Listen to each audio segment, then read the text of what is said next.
Olá, você confere agora notícias que são destaque no Senado Federal. A CPI da pandemia vai ouvir ex-ministros da Saúde a partir de terça-feira. Veja como foi a última reunião da comissão, quando essas convocações foram aprovadas. Mais uma vez, senadores da base governista lançaram mão de questões de ordem. O senador Ciro Nogueira queria adiar a votação de convocações. Qual é a nossa sugestão? Que nós votássemos tudo que for necessário para a realização das sessões na próxima semana. Todos os requerimentos de informações.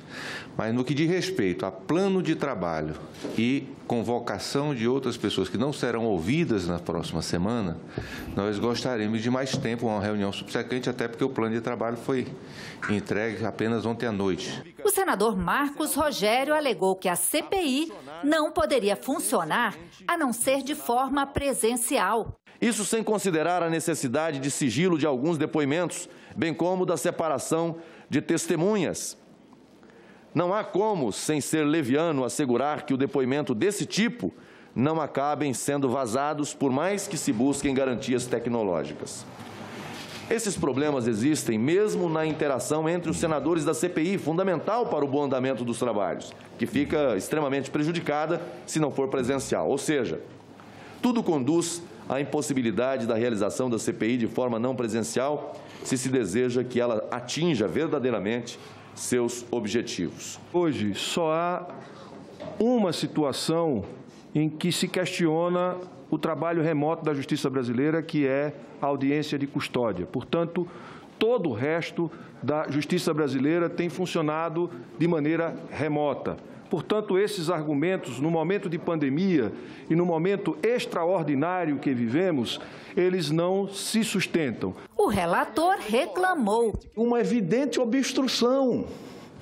Essa comissão parlamentar de inquérito era para ter sido instalada em fevereiro. Os senhores não quiseram a instalação, nem o governo.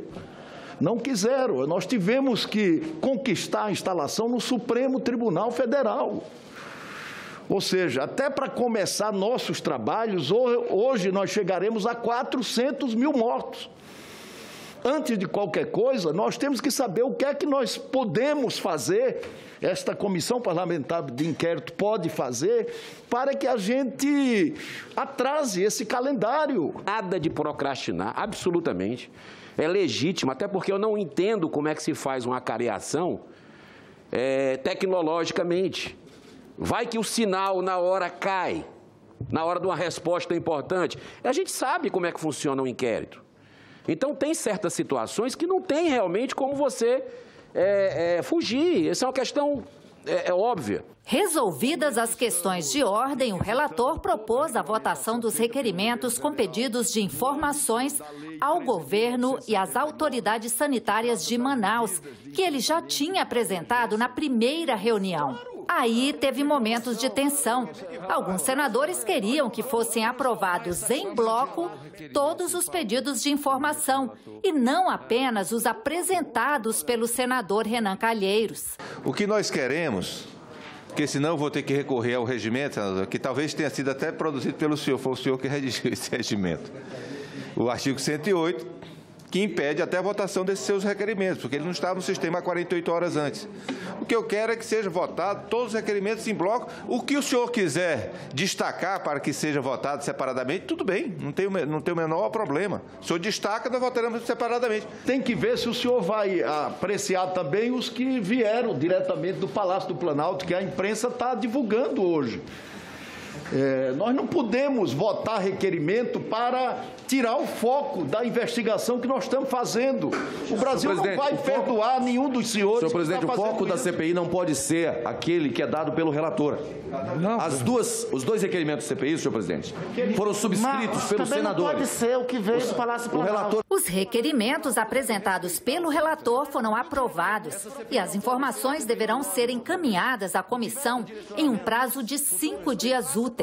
Foram aprovadas também as primeiras convocações e as datas dos depoimentos foram marcadas.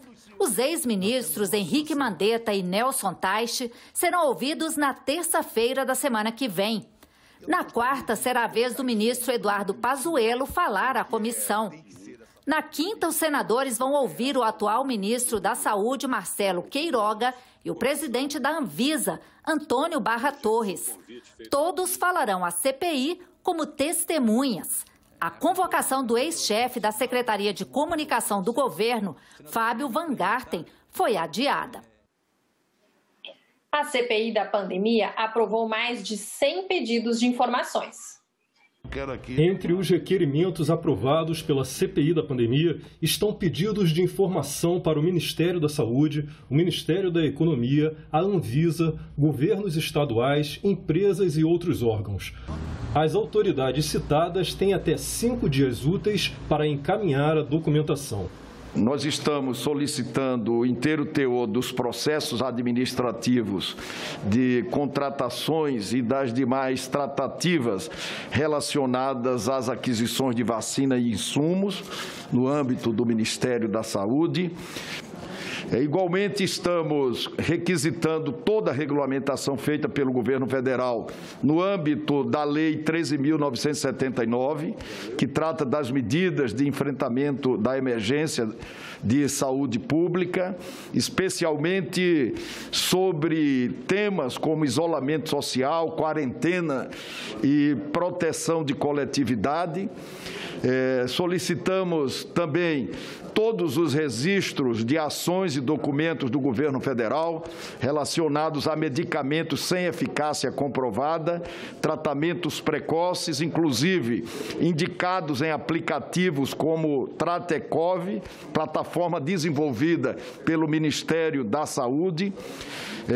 Estamos requerendo também todos os documentos e atos normativos requerentes a estratégias e campanhas de comunicação do governo federal e do Ministério da Saúde, em particular, além dos gastos associados. Pedimos também, presidente, além disso, documentos e informações sobre o planejamento e critérios de definição dos recursos para o combate à Covid e a sua distribuição entre os entes subnacionais, além da suplementação orçamentária, obviamente.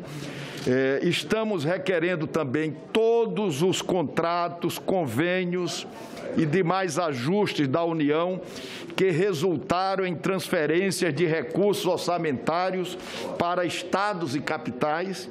Para as autoridades sanitárias do Amazonas, a CPI requer todos os pedidos de envio de suprimentos hospitalares, especialmente oxigênio, além das respostas apresentadas pelo governo federal.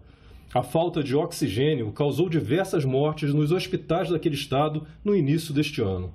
Outro requerimento aprovado exige do Facebook o vídeo da reunião do dia 27 de abril, em que o ministro da Economia, Paulo Guedes, afirmou que o chinês inventou o vírus da Covid-19. O vídeo estava na página do Ministério da Saúde e foi removido. A CPI quer também acesso à oferta que a indústria farmacêutica Pfizer fez em 2020 de 70 milhões de doses de vacinas e recebeu como resposta a recusa do governo brasileiro. Os senadores pediram ainda documentos de auditorias feitas por tribunais de contas dos estados sobre a aplicação dos recursos federais enviados para o combate à pandemia. E outro requerimento foca nos deslocamentos públicos que o presidente Jair Bolsonaro fez pelo comércio de Brasília, provocando aglomerações durante a pandemia. A CPI exige uma planilha com datas, locais e nome das autoridades envolvidas. O relator da CPI da pandemia apresentou o plano de trabalho que pretende seguir no decorrer das investigações. Haverá sessões terças, quartas e quintas-feiras. O plano de trabalho apresentado pelo relator da CPI tem 6 linhas gerais de investigação. As ações de enfrentamento à pandemia, como vacinas e outras medidas para a contenção do vírus, a assistência farmacêutica com insumos para tratamento de enfermos, estruturas de combate à crise referentes à atribuição de responsabilidades e de competências, o colapso da saúde no estado do Amazonas, as ações de prevenção e atenção à saúde indígena e o emprego de recursos federais. Nós estamos anunciando esse plano de trabalho, ele não será submetido à apreciação da comissão, porque ele apenas sistematiza e não fecha portas em nenhuma direção.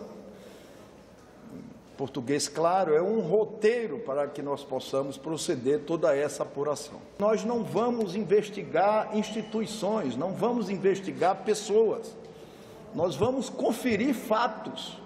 Esse é o papel da Comissão Parlamentar de Inquérito. Só deve ter preocupação os aliados do vírus. Quem não foi aliado do vírus não deve ter nenhuma preocupação. A Comissão de Relações Exteriores e Defesa Nacional recebeu em audiência pública o ministro da Defesa e os comandantes da Marinha, do Exército e da Aeronáutica. O ministro Braga Neto resumiu o papel das Forças Armadas. Citando frase do Barão do Rio Branco, chanceler que costurou tratados que garantiram parte das fronteiras brasileiras, ele argumentou por que o país precisa de Forças Armadas competentes e modernas. Muito bom discutir acordos tendo por trás de si uma esquadra com credibilidade. Para a missão constitucional de garantia da lei e da ordem, lembrou os fundamentos. Hierarquia na disciplina é a defesa da pátria, a garantia dos poderes constitucionais e, por iniciativa de qualquer desses poderes, da lei e da ordem. Defendeu os projetos estratégicos da Marinha, do Exército e da Força Aérea. Disse que eles geram boas repercussões econômicas. Isso não é só combate.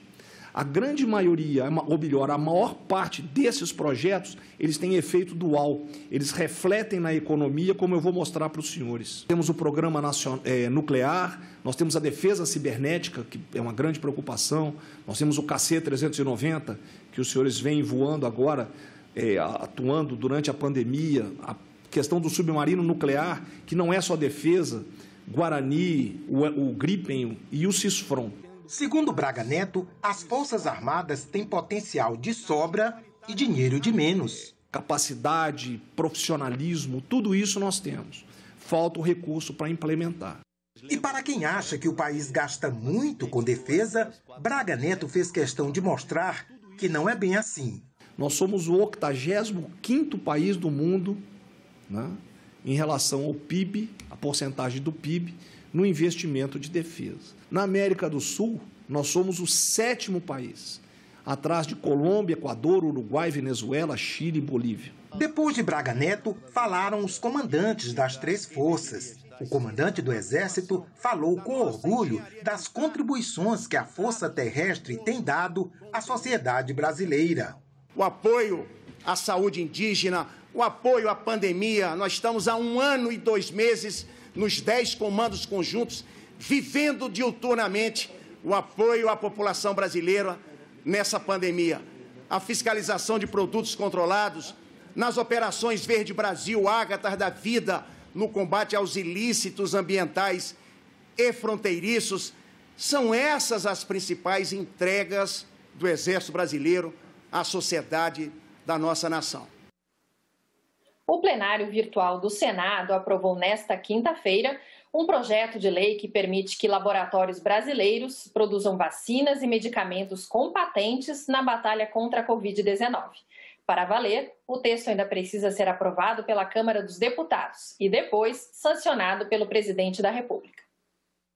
O projeto de lei possibilita que o governo regulamente a concessão de licença compulsória de vacinas, testes diagnósticos e medicamentos do exterior de eficácia comprovada contra a Covid-19 para que sejam produzidos em território nacional.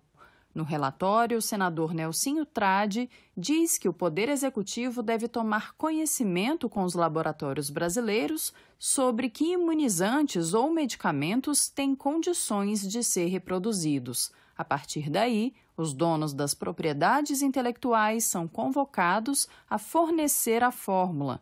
Mas, para isso, o Brasil precisa do material usado na fabricação dos imunizantes e das tecnologias. Os tratados dos quais o Brasil é parte permitem o licenciamento compulsório de patentes. E existe uma previsão legal para tal na legislação brasileira.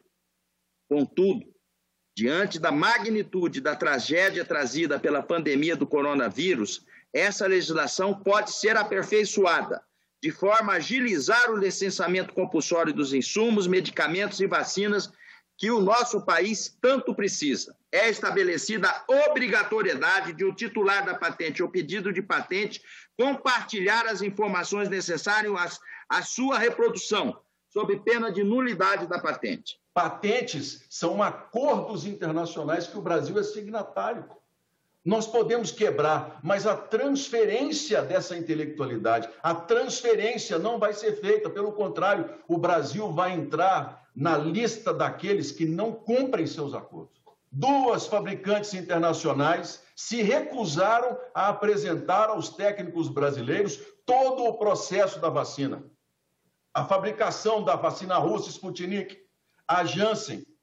Eles se recusaram, não são porque as vacinas não funcionam, não. É porque eles, desde que nós começamos aqui no Senado a falar em quebra de patentes, eles estão recuando no fornecimento de doses para o nosso país. Mais de 70 líderes mundiais, personalidades, vencedores do Prêmio Nobel, enviam carta para a OMC, para o OMS, para os países poderosos, pedindo, por favor, flexibilizem pelo menos, vamos garantir uma licença compulsória. O lucro não é mais importante que a vida de nossos filhos, da nossa gente, do nosso povo. É uma das vacinas mais rentáveis de toda a história da humanidade. Eu não posso ouvir com tranquilidade a fala do vice-líder dizendo que esse projeto fere acordos internacionais. Eu acho que esse projeto precisa ser lido por todos os senadores, o relatório do senador Nelsinho, de forma brilhante. O senador Nelsinho preservou os tratados internacionais e mirou na Lei de Propriedade Industrial Brasileira, simplesmente aperfeiçoou. E mais, jogou todo o poder da quebra de patente na mão do presidente da República, Jair Bolsonaro. O plenário aprovou também a ampliação do rol das doenças congênitas que podem ser detectadas pelo teste do pezinho na rede pública de saúde. Esse projeto segue para a sanção do presidente da República. Hoje, a triagem neonatal oferecida pelo SUS é capaz de detectar 6 doenças, enquanto a versão ampliada do teste, que consegue rastrear até 53 enfermidades, muitas consideradas raras, está disponível somente na rede particular e tem custo elevado. Por isso é essencial ampliar a lista de doenças triadas no âmbito do SUS, para que toda a população brasileira possa ter a escolha de diagnosticar tempestivamente uma ampla variedade de enfermidades congênitas e tratá-las de forma rápida, possibilitando a cura ou, pelo menos, o controle da progressão das doenças. Projeto de regularização fundiária divide opiniões em debate na Comissão de Agricultura. A proposta foi retirada da pauta do plenário. O objetivo é que as dúvidas sobre o texto sejam esclarecidas em debates antes de o texto retornar para a votação. O projeto de lei debatido na Comissão de Agricultura flexibiliza os requisitos para regularização fundiária em terras da União e do Instituto Nacional de Colonização e Reforma Agrária, o INCRA. A proposta estende para todo o país normas que hoje se aplicam apenas à Amazônia Legal. Os favoráveis ao texto acreditam que a proposta vai dar mais segurança jurídica aos ocupantes da terra. Quantos produtores aqui na nossa região, na Amazônia, quando jovens protocolaram pedido de regularização fundiária, envelheceram, faleceram e não conseguiram obter o título da terra. Isso traz realmente um contexto de muita insegurança jurídica. Nós temos que levar documento ao homem do campo, aqueles que têm realmente direito de receberem o seu título definitivo e, posteriormente, fazer a sua escritura. Esse marco regulatório, na verdade, vai corrigir essa injustiça histórica de décadas dessas pessoas que esperam uma chance de poder tirar um financiamento da sua propriedade, tirar um custeio, um investimento, melhorar a condição de vida da sua família, gerar emprego e, claro, também, como dono da terra, ser um grande cumpridor das leis. Porque é isso que se trata o projeto. Uma terra sem dono é uma terra sem lei. Críticos do projeto alegam que o texto pode permitir que terras públicas desmatadas ilegalmente se tornem propriedade de quem as ocupou. Na minha avaliação, o projeto de lei 510, ele não traz inovações para combater a grilagem de terras ou para avançar na regularização fundiária com as salvaguardas necessárias no tema socioambiental e ainda podem estimular novas invasões de terras públicas associadas a desmatamento. Essas florestas que estão sendo desmatadas, elas têm dono, e os donos somos todos nós, brasileiros, brasileiras, porque a gente está falando de terras públicas da União, como foi colocado aqui, né? São florestas públicas, e a manutenção dessas florestas como públicas, ela é fundamental para que elas continuem sendo conservadas. Neste momento, é ouvir sugestões, é ouvir as demandas para que nós possamos, de fato, fazer um projeto de lei equilibrado, que venha atender de forma eficiente a regularização fundiária com a preservação ambiental. Ninguém está aqui para ser conivente com crimes ambientais. Entre outras medidas, o PL 510 modifica o marco temporal para a comprovação da ocupação da terra. O interessado deverá ser capaz de demonstrar ocupação anterior a 25 de maio de 2012. Atualmente, essa data é firmada em 2008.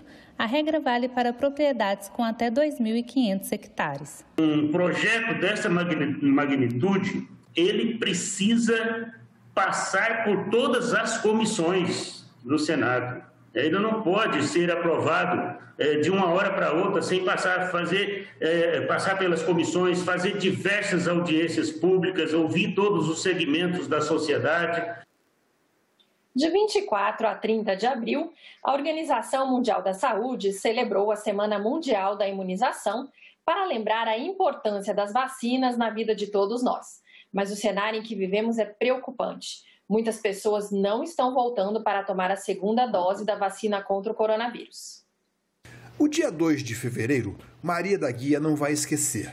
Depois de 11 meses sem sair de casa, enfim chegou a hora de tomar a primeira dose para se proteger da pandemia. Se alguém quiser saber de tudo o que acontece de importante no mundo, pode perguntar a essa funcionária pública de memória invejável e sempre bem informada. Com paciência para enfrentar a fila dos primeiros dias, ela deu o seu recado. Sou uma pessoa inteligente, creio nos cientistas e acredito na vacina. 4 semanas depois, no drive-thru do Parque da cidade de Brasília, Maria voltou para tomar a segunda dose, uma etapa imprescindível para que ela e toda a família se sintam mais seguras. Pois é, na Semana Mundial da Imunização, no estado de São Paulo, 300 mil pessoas não voltaram para tomar a segunda dose. No Brasil, foram mais de 1.500.000. A gente sabe que a distribuição enfrenta problemas, mas é importante, mesmo com atraso, voltar para completar a vacinação. Esse alerta vem da Organização Mundial da Saúde e de quem tem muita experiência no assunto. Falo aqui com uma certa autoridade como médico, como ex-ministro da Saúde, e preocupado com o que está acontecendo no Brasil. As notícias que chegam a toda hora é de que muitos brasileiros, muitas pessoas tomaram a primeira dose, chegou o dia de tomar a segunda dose e não foram tomar. Então faço um apelo aqui a todos que não deixem de tomar a segunda dose, porque você só estará protegido 15 dias depois que você tomar a segunda dose.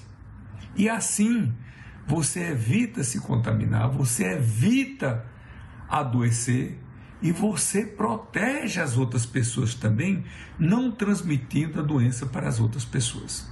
Então, vamos todos tomar a segunda dose para nos proteger e para proteger ao próximo.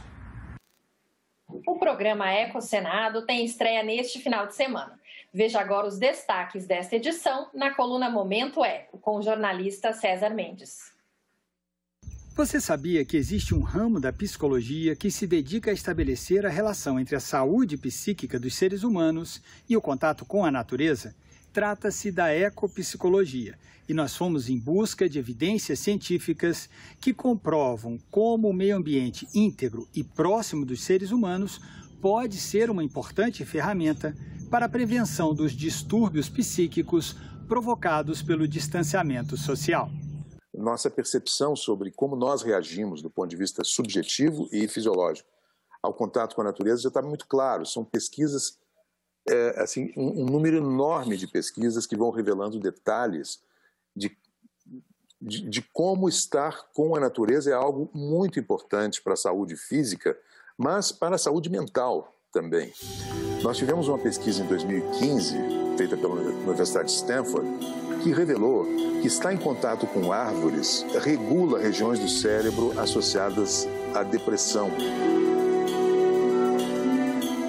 Você vai ver também na edição de maio do Ecocenado histórias de gente que encontrou no quintal da própria casa uma importante válvula de escape para enfrentar o desafio do distanciamento social imposto pela pandemia. Em Brasília, por videochamada, nós conversamos com a jornalista Sinara Menezes. Ela nos conta que há cerca de 2 meses começou a cultivar uma horta no quintal de sua casa. Desde que começou essa pandemia que eu estava com vontade de fazer uma horta aqui em casa, né? Aproveitar o espaço do quintal para conseguir um pouquinho de autossuficiência em termos alimentares. Dizem que essa é uma fantasia de todo mundo que se encontra numa situação como essa, que é meio apocalíptica, né? Direto de São Paulo, nós conversamos também com a jornalista Maria Flor. Eu já cultivava antes da pandemia, mas durante a pandemia a minha relação com esse canteiro, com esse espacinho verde, se intensificou muito. Eu acho que ajuda muito a minha saúde mental, porque é tão bonito você colocar uma coisa na terra, às vezes é uma semente, não é nem uma muda. E aí você vê aquilo nascendo, brotando, ganhando força e depois aquilo vira um alimento. Então, dá um pouco a sensação de que tudo vai dar certo, sabe? De que a gente vai passar por esse momento muito difícil, com muitas perdas, mas que há esperança. Você colocar uma semente e ver nascer um broto e depois aquilo virar um alimento, eu acho isso de uma força, de uma potência, e isso tem me alimentado, isso tem me dado esperança para atravessar a pandemia. O programa Ecocenado vai ao ar no sábado e no domingo, às 9 da manhã e às 4 da tarde. E a coluna Momento Eco de hoje fica por aqui. A gente volta na semana que vem. Tchau! E nós ficamos por aqui. Você pode rever as reportagens desta edição na nossa página na internet, senado.leg.br/tv. Obrigada pela companhia e continue sintonizado aqui na TV Senado.